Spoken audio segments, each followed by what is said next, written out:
Muy bien, muy buenas tardes a todos.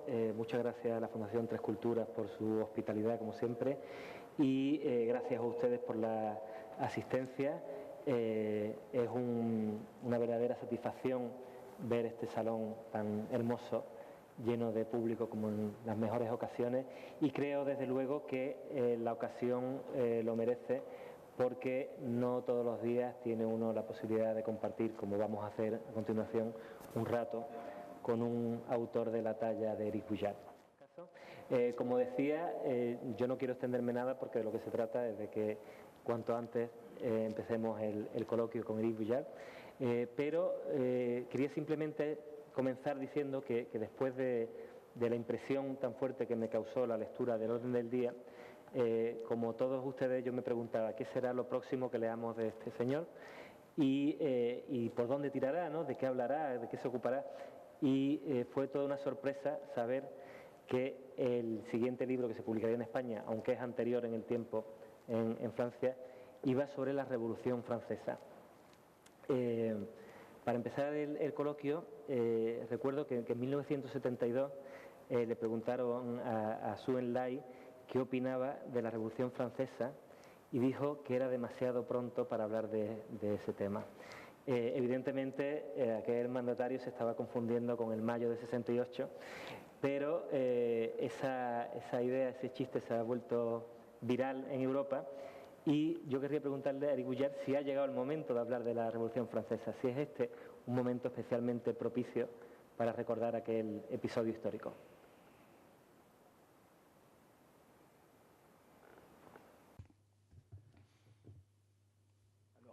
Bueno, primeramente buenas tardes a todos y todas y algún agradecimiento primeramente a la Fundación de la Tres Culturas y a su director por la presentación y a todo su equipo que me ha recibido con tanta hospitalidad.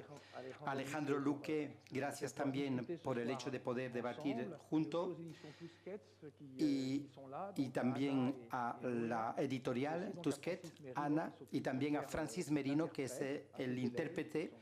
Y incluso hay alumnos que han venido de la propia Universidad de Pablo Olavide para escucharnos. Sobre el hecho de poder hablar del 14 de julio, efectivamente creo que la literatura no se disasocia de la vida política, social o colectiva. Sin duda, la enseñanza obliga a que tengamos tendencia a imaginar que, por un lado, tendríamos la historia literaria, ¿verdad?, que como una historia simple, abstracta, y del otro lado, la historia social y política. Sin embargo, las dos historias están ligadas entre ellas. Obviamente. Y por ello la Revolución Francesa obviamente era un tema muy importante en Francia, pero sobre un registro de hace unos 20 años muy crítica contra la Revolución Francesa a través de un historiador quizás menos conocido aquí, François Furet, que había dado una vista muy crítica y muy superficial, me parece a mí, de la Revolución Francesa. Luego, después de la crisis de 2008, sí que aparecieron pueblos en Europa, en el mundo árabe y en Estados Unidos, de nuevo, unas reivindicaciones de más libertad e igualdad.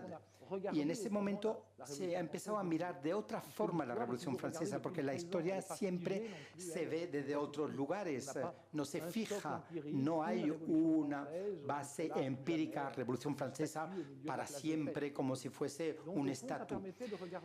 Por tanto, nos permitía de ver la historia de la Revolución Francesa de otro modo, pero también sobre otros aspectos, para, por ejemplo, países europeos y España.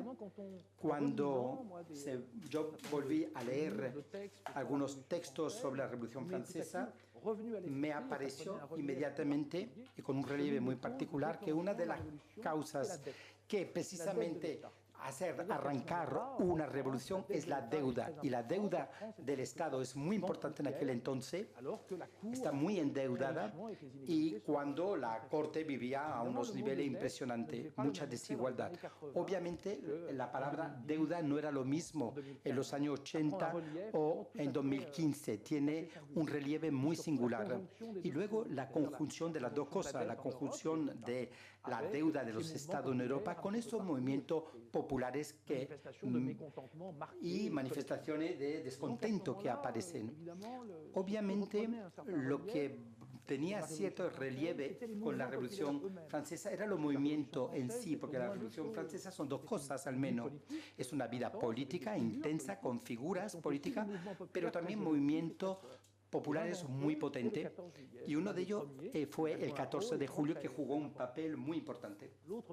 El otro punto que toca la historia de la literatura es que en el fondo podríamos decir que desde la Revolución Francesa precisamente la historia de la literatura ha cambiado. No se escribe igual antes y después de la Revolución Francesa, y por razones muy concretas, y que no son solamente razones ideológicas o de lenguaje, son concretas en el sentido que antes de la Revolución Francesa los escritores están al servicio de los príncipes, de los notables, para diversión, como es el gran teatro francés del siglo XIX, y por otra parte escriben para celebrar a los príncipes. Incluso durante el siglo de las luces, Diderot, Voltaire escriben para ellos. Por lo tanto, su crítica está un poco limitada, porque hay una expresión en francés que dice: no se muerde la mano que te alimenta. Y después de la Revolución Francesa, el estatus de escritor cambia completamente, y es ya un estatuto de escritor moderno, que ya no escribe para divertir a los príncipes, sino escribe para el público y vive de los derechos de autor, y de pronto ya es más independiente, y que esto tiene consecuencia también sobre su obra. Y la primera consecuencia que tiene es que lo que interesa al escritor y los lectores es la vida real, la vida y las personas reales, y se puede decir de alguna forma que la obra de Balzac, de Stendhal, de Victor Hugo es la entrada del pueblo en la literatura. Por lo tanto, desde ese punto de vista, la antigua herramienta que proviene antes de la Revolución Francesa progresivamente va a cambiar, y uno de los desafíos que van a tener los escritores es cómo hacer entrar la vida colectiva, porque el instrumento está hecho para contar solamente la vida de algunos héroes, de algunos personajes, pero no para contar la vida social. Entonces hay diferentes ensayos. Se ve, por ejemplo, con Émile Zola, se habla del pueblo de masa que entra, pero aún es un tratamiento del pueblo por grandes capas de bloques. Son gentíos, grandes grupos que entran, pero no grupos donde se podría ver una cara. Es una especie de cámara alejada que filma a los mineros y luego algunos de ellos de forma singular. Por lo tanto, con el 14 de julio la idea era que en este tiempo que hoy en día vivimos, era posible, con los archivos que se tenía, escribir la historia de una revuelta, pero escribirlo a partir de los nombres reales, de los hechos reales, y reconstituir con notas de cada cual, y permite tener un 14 de julio más real y una historia colectiva, que es lo que fue. A propósito de ese aspecto de la literatura, hay un pasaje en la novela que dice algo así como, refiriéndose a la turba anónima que avanza por las calles de París, dice: pronto tendrán un nombre, se llamarán Etienne Lautier, Jean Valjean, Julien Sorel. Es una misión de la literatura ponerle nombre, ponerle rostro a esa masa anónima. Es la misión de la literatura hacer lo que quizá la historiografía, los historiadores no han hecho.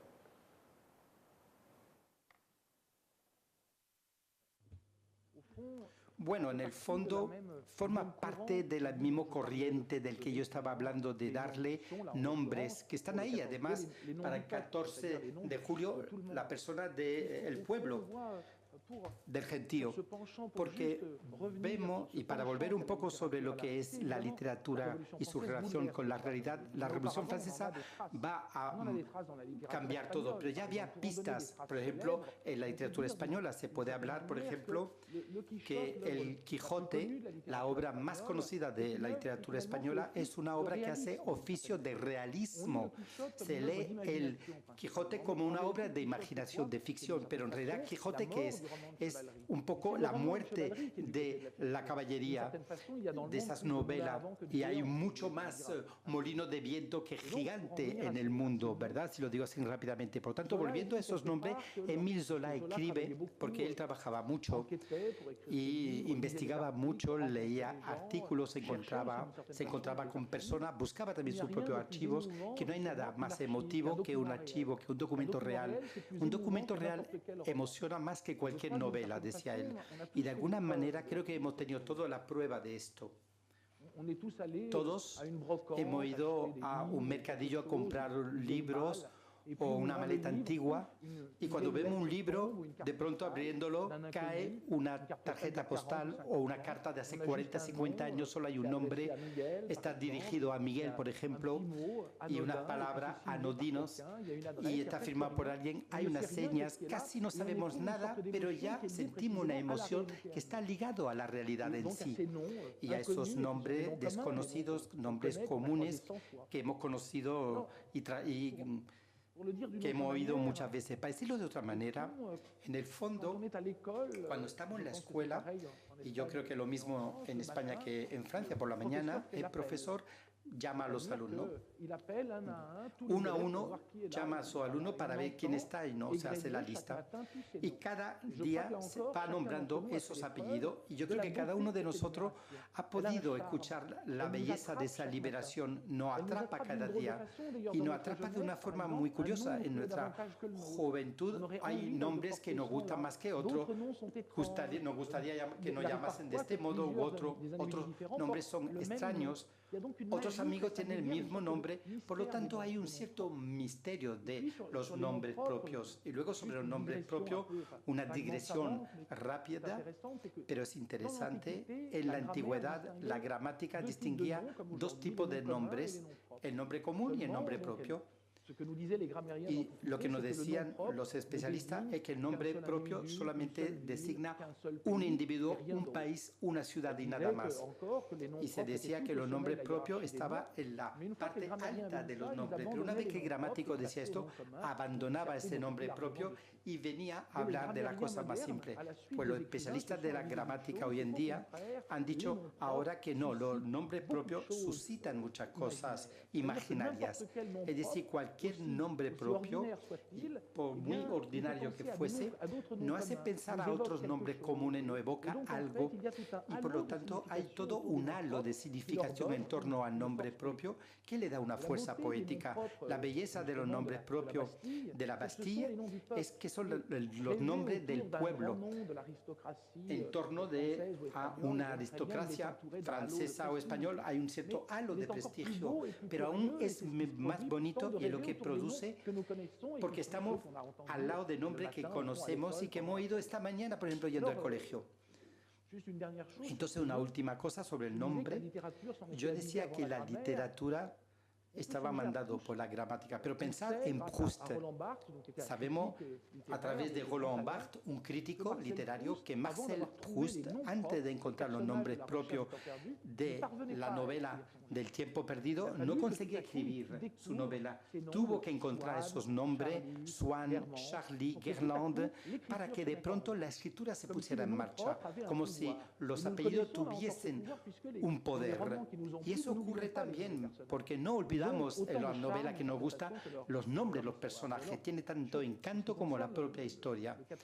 Y referente al 14 de julio, pues el pueblo, como ganó su lucha, podemos encontrar los archivos casi 1 millar de nombres de los participantes de la toma de la Bastilla. Y para un evento colectivo es algo inédito.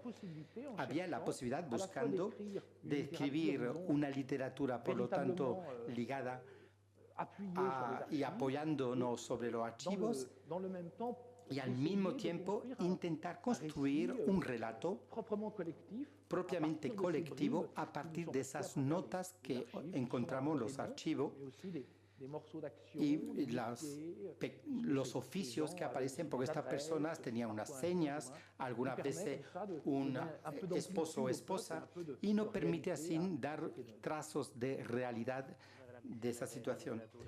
Es poner nombre. Una de las misiones quizás de la pintura sea poner rostro. Esta cubierta que ven ustedes es un fragmento de un cuadro que todos conocen, La libertad guiando al pueblo, de Delacroix, que tengo entendida que fue una elección del autor. ¿Por qué esta imagen y por qué este detalle en concreto? Bueno, porque nunca he considerado que la imagen sobre el libro estaba solamente ahí para llamar la atención del público. Las imágenes es algo importante y si están en un libro deberían jugar otro papel.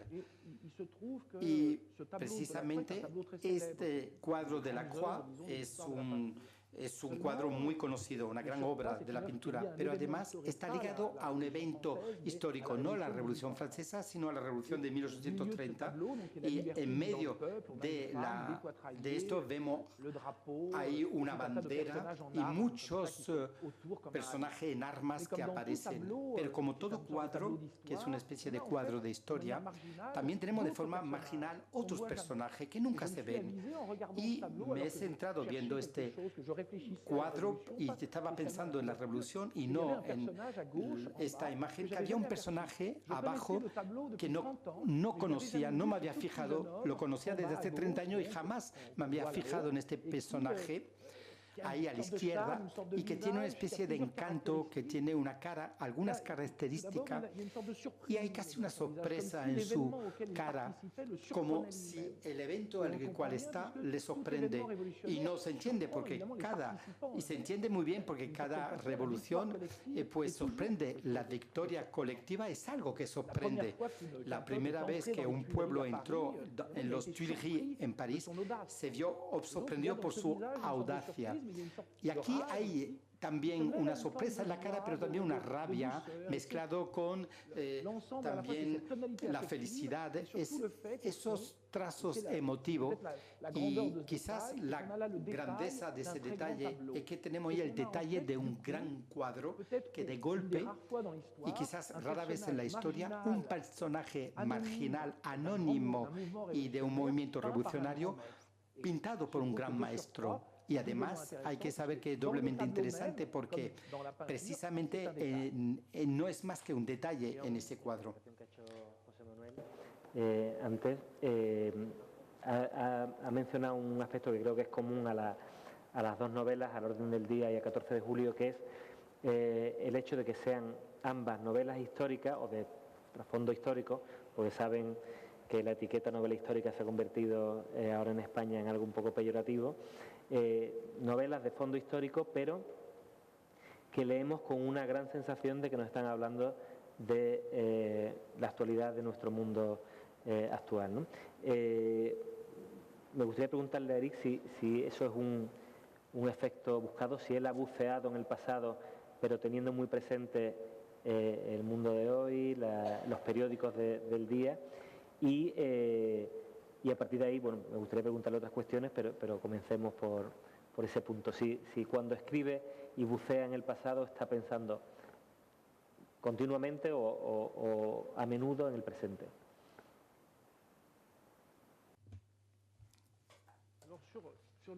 Bueno, sobre la novela histórica, yo no me ofende, le podemos llamar novela histórica, a mí me da igual, pero es cierto, si queremos ser precisos, el director tiene razón. La novela histórica, como lo hacía Alexandre Dumas, una historia inventada sobre un fondo histórico. Por tanto, la historia no es tan importante en la novela histórica, cuando en realidad en mis libros la historia es el desafío central y no hay personaje inventado de fondo. Por tanto, en el pasado presente habría varias cosas que se puede decir. En primer lugar, volviendo a ver una película de un director de cine chileno, Guzmán, es una película muy bonita, lo que él realiza, pero en un momento dado interroga un astrónomo, porque ya que estamos en el desierto de Atacama y tenemos esos telescopios maravillosos que miran el cielo y le pregunta al astrónomo, ¿por qué aquí? Y él dice, porque las estrellas es el pasado, en el fondo, la luz nos proviene de muchísimo tiempo después de que se ha emitido y aquí es el lugar más seco del planeta y podemos ver por lo tanto, el pasado. En realidad, aquí no es el espacio el que nos interesa, sino el pasado lineal que vemos.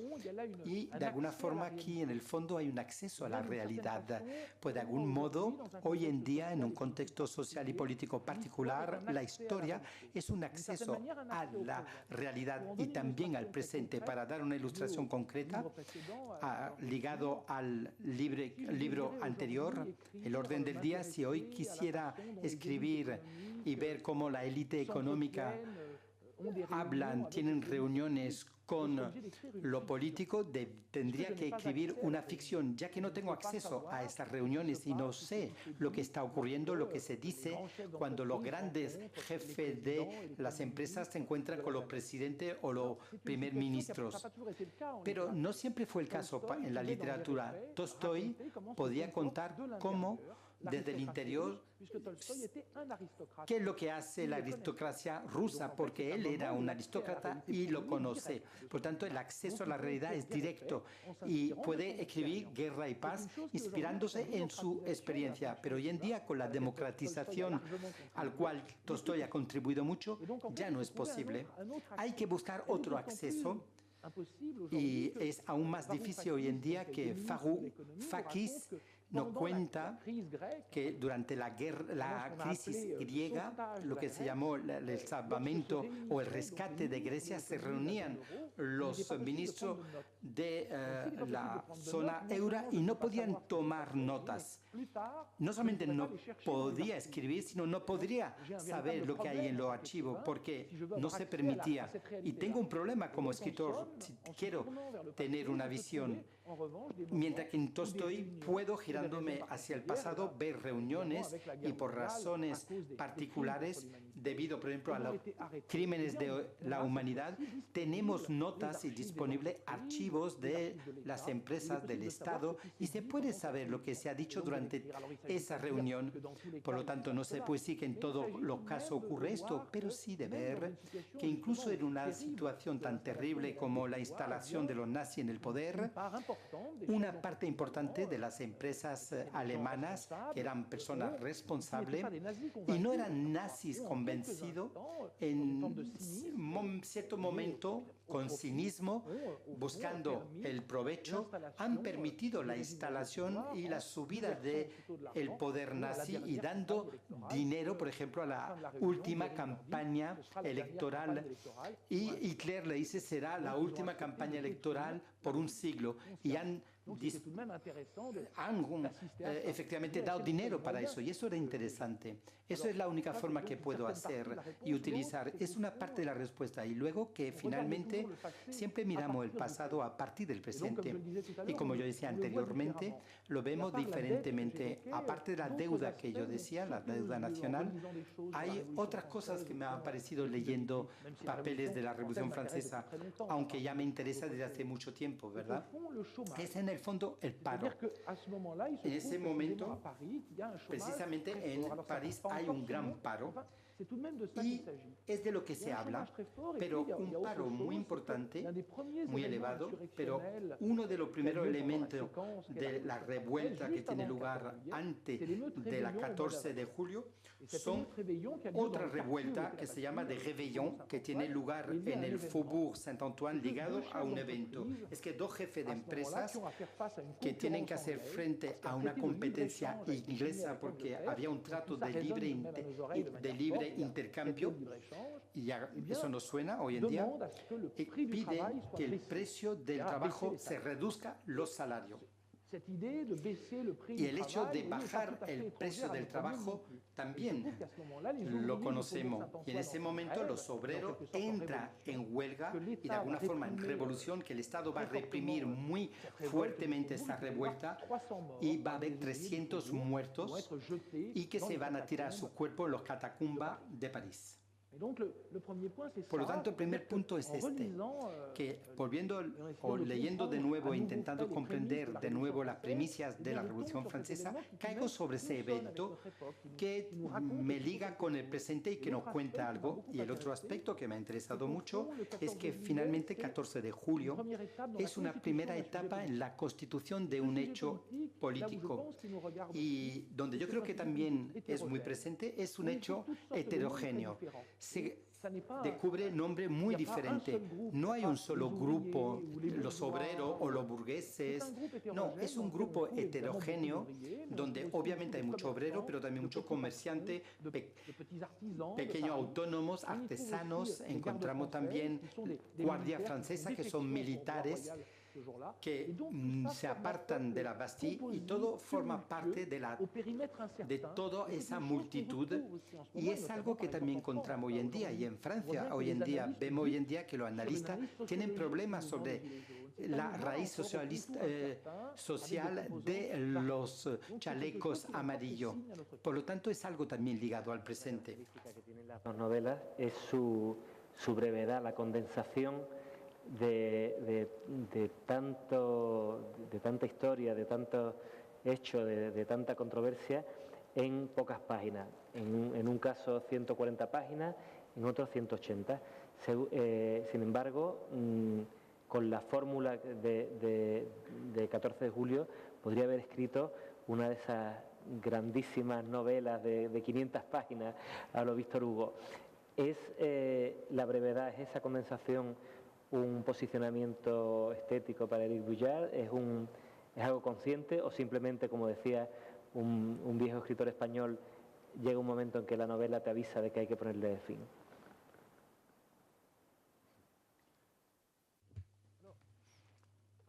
Bueno, mientras que estoy escribiendo y cuando leo un libro no tengo conciencia de cuántas páginas he escrito. Para mí, finalmente, un libro, para mí es a través del lenguaje la manera de comprender algo. Y es un equilibrio incierto. Es lo que nos ha enseñado el cine. Es una composición como una especie de juego de cartas y casi es mejor no tocarlo. Y lo que el cine nos ha enseñado es que ese castillo de naipe es la composición del libro. Antes del cine y de las reflexiones de Lichtenstein y de los teóricos y los grandes realizadores rusos de principios del siglo XX, la literatura pensaba también de forma muy naif la composición de los libros y se pensaba desde la retórica de Aristóteles. Había un periodo que hay que respetar. Todo eso se ha cambiado mucho, pero era la manera de concebir, se quedaba un poco ahí detrás. Y fuera de las obras en sí, la literatura estaba adelantada respecto a la composición del libro y creo que es el cine que ha traído una nueva reflexión, que efectivamente con Aristóteles la composición es algo moral, es un hecho de discurso, mientras que con el cine el montaje es de significación. Según la forma que se cambia, se compone una obra, tiene un significado u otro más allá. Y yo estoy muy atento a esa composición y cuando la obra me parece que está compuesta y que tiene una significación que yo busco, paro el trabajo porque creo que está terminado. Obviamente después, pues sí, bueno, Joline, es un relato breve, intento comprenderlo, y porque me lo preguntan también algunas veces en la encuesta, ¿no? Y en la entrevista. Para el 14 de julio, en realidad, y con los libros de manera general, el 14 de julio se centra sobre literalmente como una especie de revuelta, pero claro, 500 páginas sobre una revuelta sería demasiado pesado, porque la escritura en su propio movimiento tiene que buscar esa tonalidad, si no, es incluso una forma de comprender. Si queremos comprender algo, como escritor al menos, de lo que es ese tipo de proceso y cómo en una jornada finalmente la vida política francesa pues cambia para siempre por un movimiento colectivo y en una revuelta, eso necesita también una escritura breve, también. Ese primer punto y el segundo punto, que también tiene su importancia. Sería curioso observar que se podría escribir un libro de 400 páginas sobre una revuelta popular que los trabajadores de hoy en día, que trabajan 10 horas por día, no tendrían tiempo de leer como tal.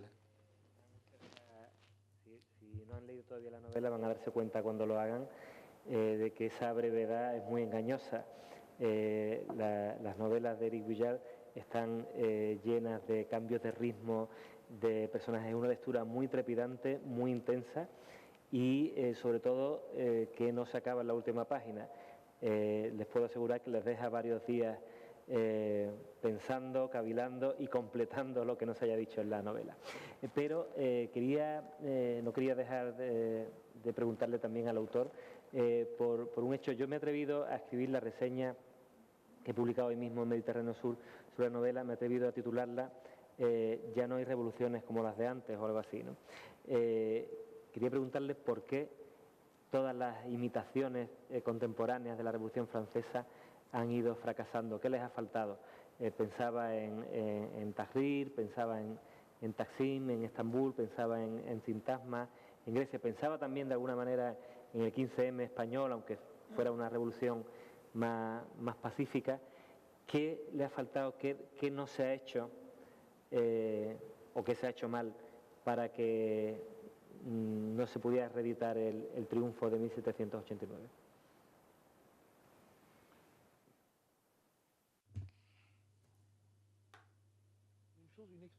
Hay una expresión que usted ha hecho que me ha gustado mucho. Usted ha dicho que el libro no se termina en la última página.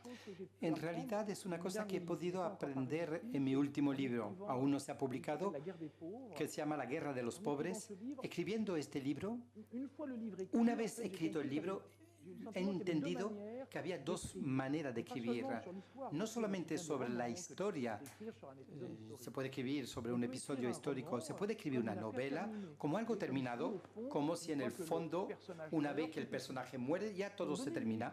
Pero para dar un ejemplo de ese tipo de novela, diremos que Agatha Christie y la novela policíaca británica es el modelo de novela que cuando se termina todo está ya claro, el culpable ya se ha descubierto y el enigma ya se terminó. Pero es verdad que la novela histórica siempre hablamos de una situación cerrada. En el Oriente Expreso hay un crimen, está Poirot, hay indicio, pista. Una vez resuelto el crimen, los pasajeros pueden dejar el tren y ya está. Representa un mundo en sí. Por lo tanto, vemos que el libro y la historia se cierran en sí y no es anecdótico que sea una novela inglesa, sino porque la sociedad inglesa aún sigue siendo una sociedad feudal muy cerrada. Las novelas de Agatha Christie son muy buenas, pero muestran una cierta posición social, una relación con el mundo, y cuando Agatha Christie dice al principio del Oriente Express que las maletas de los pasajeros representan un poco toda la persona ahí, pero en realidad vemos que hay una duquesa, hay una serie de pasajeros, pero que no representa toda la sociedad. Y vemos ahí esos tipos de cierres, y porque no se puede tener la sociedad en su conjunto en un vagón de tren, está claro. Ni toda la obra de Balzac es suficiente para retratar la sociedad, pero vemos en la sociedad de Balzac mucho más personas, ¿verdad?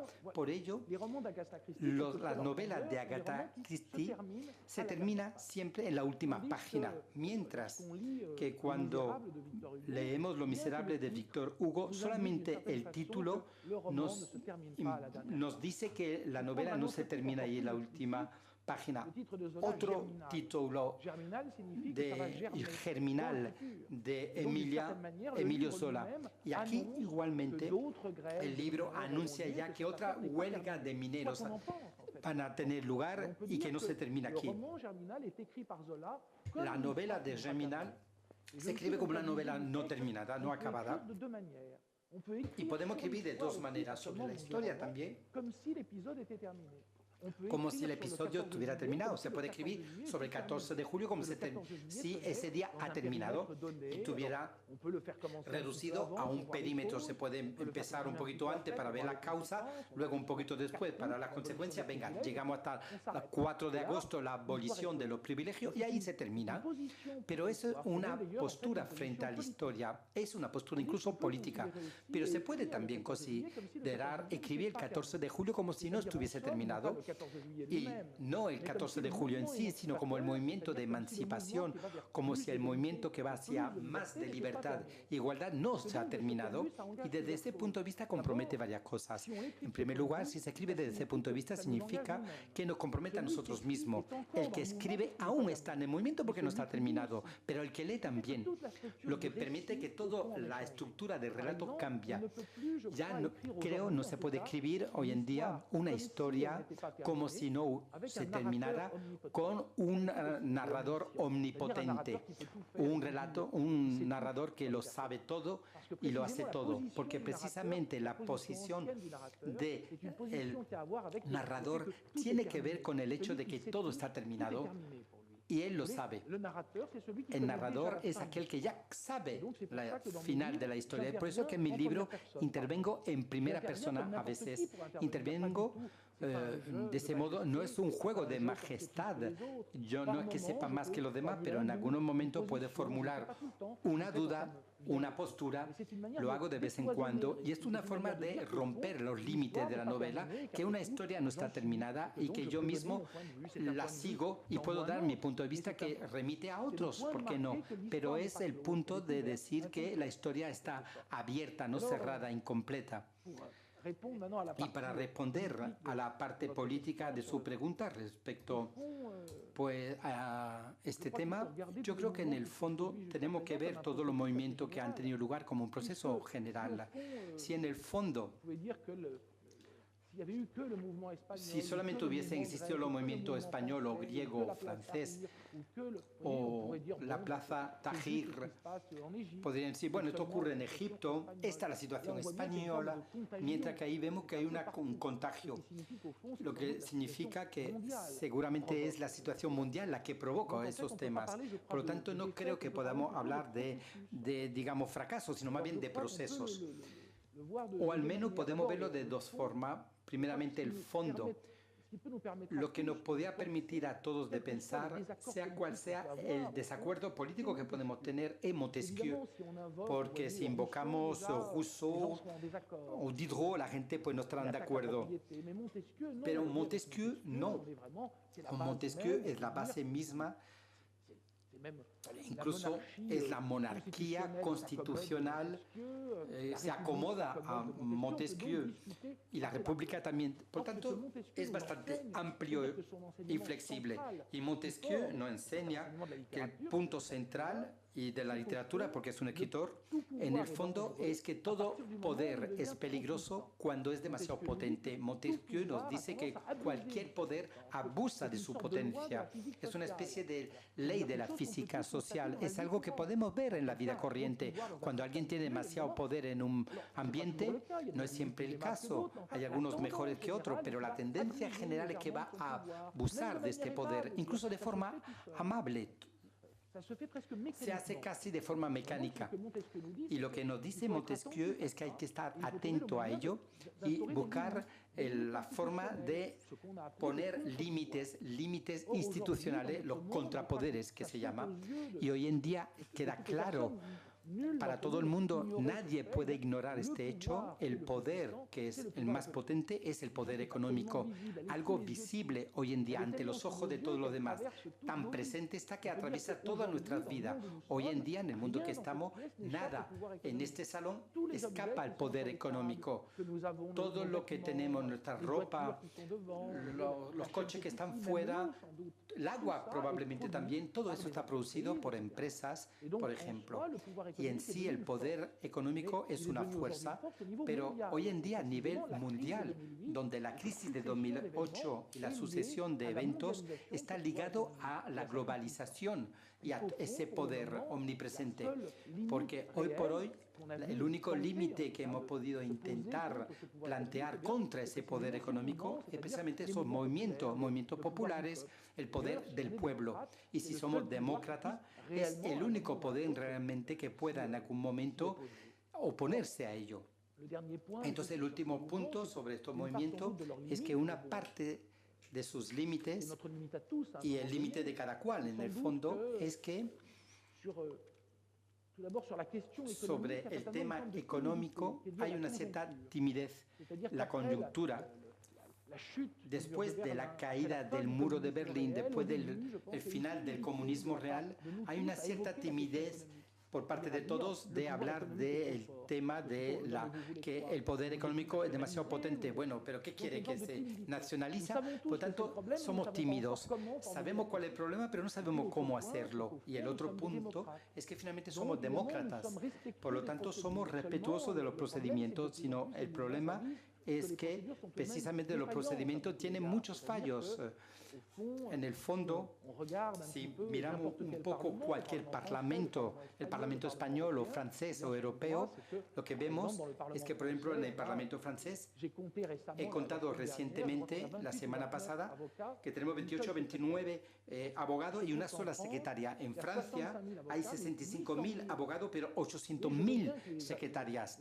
Por lo tanto, a mí, obviamente, quizás la secretaria no tiene las mismas capacidades, pero si somos demócratas, podríamos pensar que de forma legítima tendrían que tener un peso más importante. Uso el término de secretaria y de abogado, pero se puede utilizar cualquier otro. Y esta no es solo la situación del Parlamento francés. Hay como un filtro y que el procedimiento democrático tiene su límite.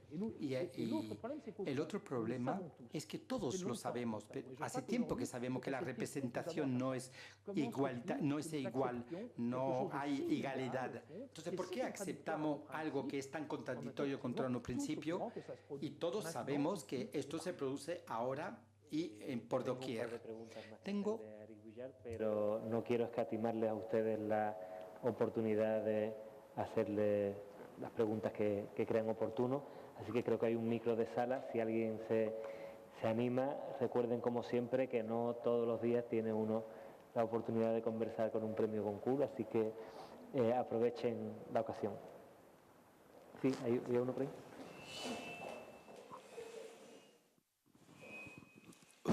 Sí, buenas tardes. Siempre me ha dado mucha envidia como español la Revolución Francesa.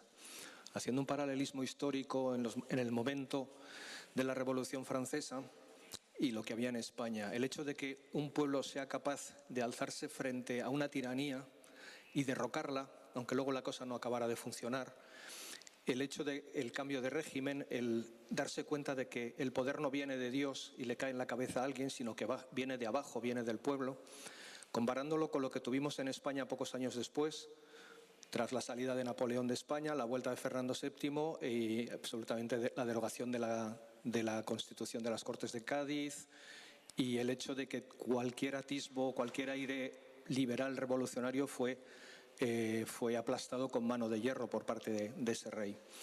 Y la pregunta que a mí me surgió al acabar de leer el 14 de julio fue ¿cómo es posible que el pueblo de Francia no se alzara antes, no le cortara antes la cabeza a un rey, no se la cortara al rey anterior o a Luis XIV? Porque Luis XVI, por lo poco que yo sé, no es el peor. Hubo reyes todavía que vivían en un delirio mayor, en una diferencia mayor, que sometían a su pueblo en una miseria y en una inmundicia todavía mayor. ¿Qué pasa en la cabeza del pueblo francés? ¿Por qué en ese momento histórico el pueblo francés dice hasta aquí hemos llegado y es capaz de alzarse ante la tiranía que no era muy distinta de la tiranía que había 100 años antes con Luis XIV, por ejemplo?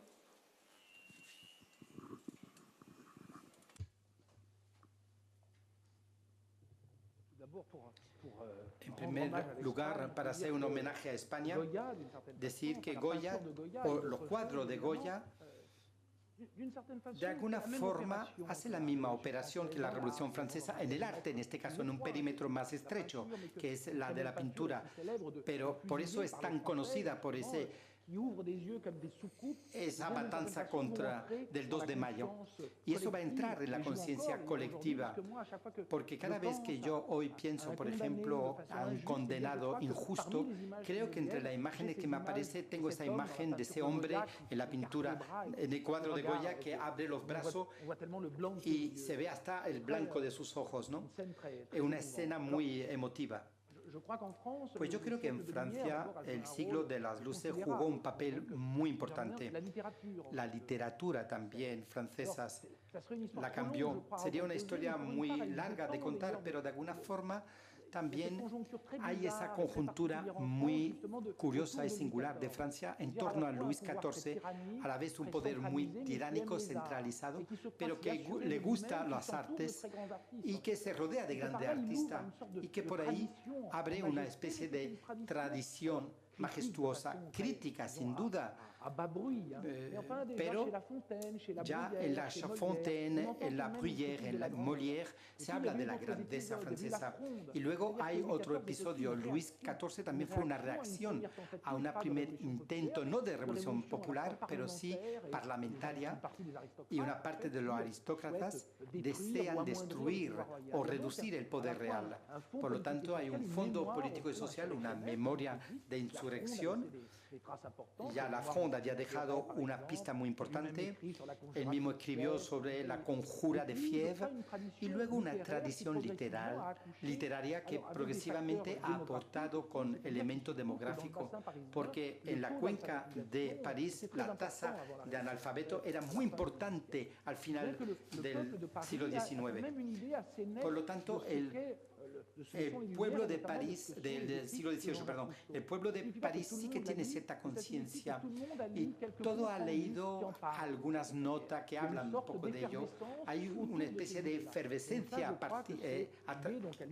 en torno de Zola y tiene que ver con el momento político. Y luego otra cosa, siempre en toda revuelta hay un elemento muy casual mejor, un accidente, un abuso de poder. En este caso se vio en Túnez, cuando un joven desgraciado pues se prende fuego y ahí toda Túnez se prende fuego. Y es un elemento imprevisible, pero de alguna forma es lo que ocurre con la Revolución Francesa. Es decir, que en abril de 1789 nada se sabía y luego de pronto hay una revuelta que yo comentaba antes y que esta revuelta de Réveillon son unos obreros reprimidos muy fuerte, con 300 muertes por intentar reducir el salario de estos obreros, y el 14 de julio las tropas reales se aproximan efectivamente del centro de París. El rey ni aparece y Luis XVI menos que Luis XIV. Bueno, en el fondo las tropas las dejaban siempre en París, era muy monárquico, es cierto. Y la tropa entrando en París, y estando en París, el pueblo ya tenía en memoria lo que había ocurrido algunos meses antes. Y recuerda que hubo una represión de 300 muertes. En ese momento la gente se organiza, ya la gente no quiere morir, sin más. Van a buscar armas, aux Invalides, y luego llevarlo a la Bastilla. Por lo tanto, esa memoria inmediata de la primera represión juega a su favor. Y además hay que decir que esa revuelta de Réveillon es la jornada con más muertos de toda la Revolución Francesa. Tuvo lugar el 28 de abril. Y eso permite explicar cómo arranca. No son 300 muertos, podría ser mucho más, pero al menos 300 muertos que se tiraron en la catacumba de París. Y es de una gran violencia y es una memoria viva para los parisines. El otro punto importante, porque no es todo, y ligado a ese episodio de la rebelión, es que esa primera revuelta fue reprimida por la Guardia Real, pero en aquel entonces hay dos componentes muy diferentes. Por una parte, los mercenarios extranjeros pagados por el rey, pero no tienen nada que ver con la sociedad francesa. Y por otra parte, la Guardia Francesa, que son franceses y viven en el barrio de Saint-Antoine, mal pagados. Pues esas personas dispararon contra el pueblo en esa revuelta de Réveillon, pero obligado. Ha habido que forzar otras tropas le forzaron a hacerlo y la gente murieron y le reprochan a ellos, incluso se lamentan de ello. Por eso el 14 de julio estas tropas se van a unir con la multitud. Y estos dos elementos son elementos contingentes. Por una parte, el hartazo y por otra parte, esas brigadas francesas que se alían con el pueblo. Y ese día, por casualidad, pero con buenas razones de hacer, ya que las desigualdades estaban ahí, pues se sublevó ese pueblo de París.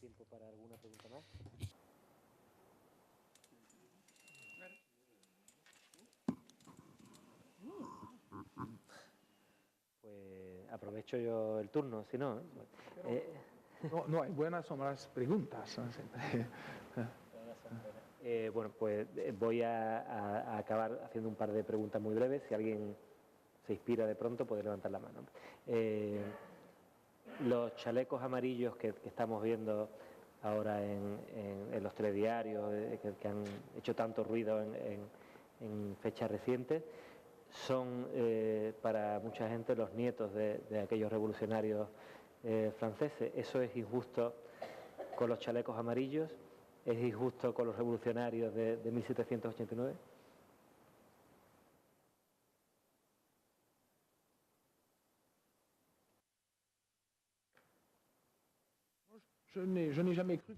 Nunca pensé que el presente fuera peor que el pasado. Lo que sí es, hay que decir que sin duda los chalecos amarillos hablan de la Revolución Francesa, sin duda. Por tanto, en Francia, pero no solamente en este país, la Revolución Francesa de alguna forma está disponible como hecho precisamente desde la caída del muro de Berlín, el marxismo se ha borrado de alguna forma del horizonte. Se puede decir que la Revolución Francesa sí que está activa en las conciencias. Eso es algo que se puede ver. Obviamente se retoma con otras causas, se reinterpreta, pero siempre que seamos efectivamente historiador o chaleco amarillo no cambia la cosa. El otro punto es que chaleco amarillo no, la Revolución Francesa no es francesa, ya no es francesa, ya no es francesa ni tan siquiera el 14 de julio cuando tuvo lugar, en el momento que tiene lugar, ya lo celebran los periódicos británicos y de otros países, porque nos dice algo de la verdad y de la amplitud que tuvo. Sabemos que al mismo momento había Kant que compraba el periódico y ese día pues incluso se precipita rápidamente al kiosco para saber qué es lo que ha pasado en París. Y se acuerda que Schiller, el escritor alemán, le van a nombrar, no sé si por la Asamblea Nacional o la Convención Ciudadano Francés. Por tanto, la ciudadanía francesa se convierte en algo universal. O el 14 de julio es también una fecha que tan pronto como tiene lugar pronuncia una cierta verdad. Por lo tanto, finalmente el pueblo es soberano y cuando se dice lo es para la eternidad y no solamente para ese momento preciso, porque el pueblo efectivamente era soberano, pero su soberanía no era garantizada. Por lo tanto, en el momento donde se le quita la cadena, el pueblo es libre, siempre fue libre, pero merecía algo mejor. Y por lo tanto, hoy en día pues se ve de otra forma, no se convirtió en algo diferente. Y los eventos son así, a veces pronuncia una cierta verdad de alguna manera en el lenguaje de los débiles y una vez que ya tiene lugar, pues siempre han sido válidos para todos y en cualquier momento. Por eso digo que el 14 de julio no es una fecha francesa y cuando uno se pasea por el mundo como francés, uno pone la oreja, ¿verdad? Es interesante y sorprendente que cuando estamos en América Latina y la gente o habla el 14 de julio como si fuera suyo. Y por lo tanto, en China también le habla el 14 de julio y cantan, y cantos que son cantos revolucionarios franceses y se anda cantado por chinos. Y fijaros la diferencia. Por lo tanto, en el fondo, este hecho nacional tiene una singularidad, tendrá otras. Primeramente que es una fecha conocida por doquier en el mundo. Y también una fecha que se ha impuesto por sí misma. Es decir, que obviamente que en un momento dado una comisión parlamentaria pues se nombró y finalmente se dijo que el 14 de julio se iba a tener lugar la fiesta nacional. Pero el diputado no podía hacer otra forma. Desde el 14 de julio de 1789 el pueblo francés lo celebraba. ¿Te anime? Última pregunta. Yo voy a preguntar, Ale. Sí. Eric, aquí el club de lectura, la fundación tiene un club de lectura que se llama Tres con Libros, que nos hemos leído tu novela. Y también tengo una pregunta que viene de Madrid, del editor de Agustín Gómez Arcos, que me pregunta que en una entrevista usted nombra cómo Ananá, el libro Ananá de Gómez Arcos le ayudó a entender el franquismo. Entonces, y la similitud que yo quiero hacer con su libro es también cómo hemos podido ver con esta gente hambrienta que nos cuenta, nos hemos acercado a la toma de la Bastilla desde otro punto de vista. ¿Qué similitud puede tener esa? También porque Ananá tiene cómo narra esa mujer que va por toda España queriendo ver a su hijo preso en el norte con un pan en la barriga.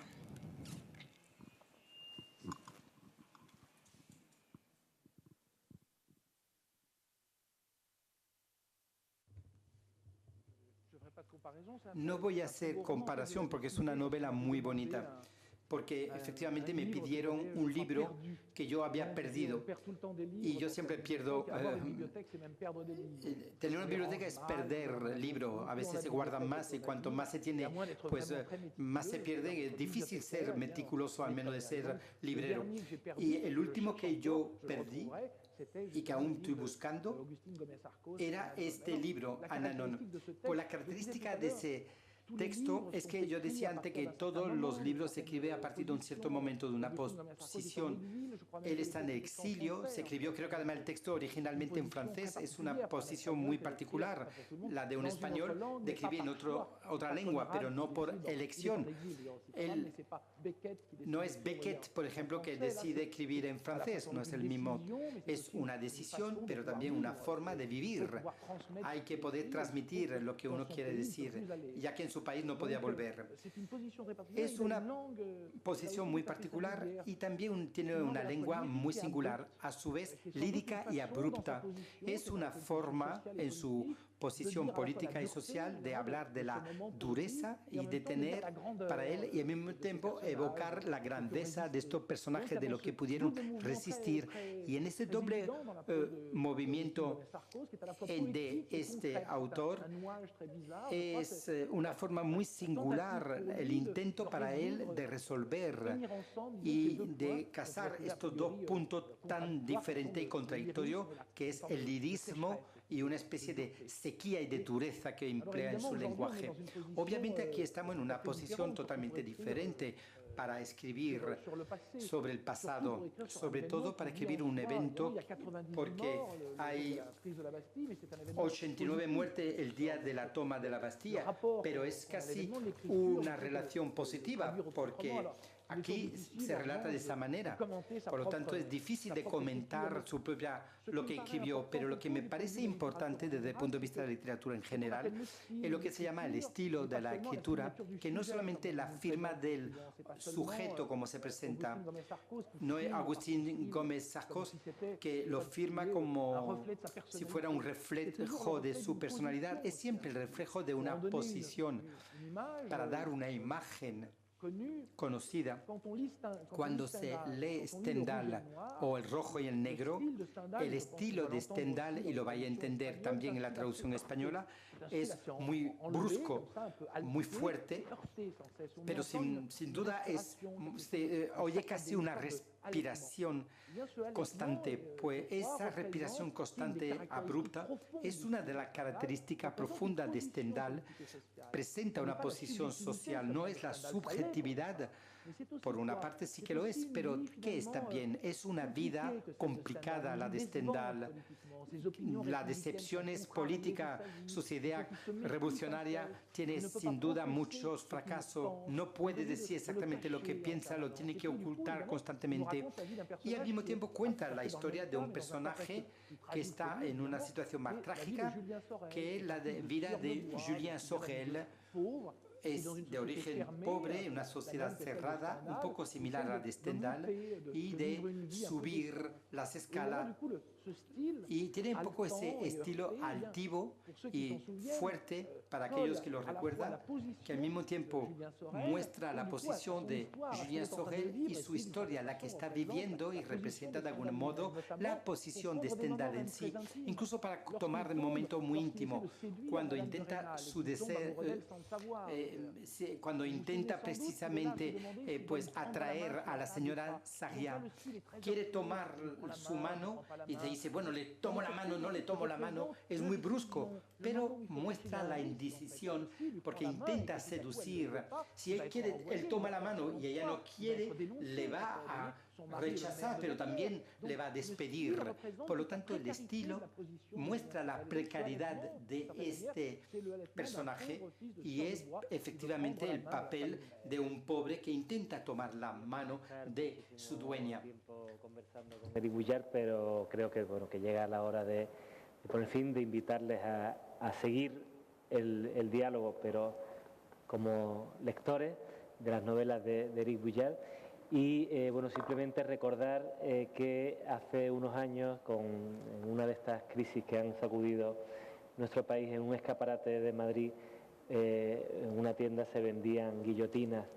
No sé si era una señal de esperanza o una prueba de que la Revolución Francesa sigue despertando pasiones. En todo caso, recomendamos que se acerquen a estas dos novelas de Éric Bullard. Le damos las gracias por haberlas escrito, por haber compartido este rato con nosotros y por la pasión escribiendo y conversando. Así que por todo ello creo que se ha merecido de sobra un fuerte aplauso. Gracias.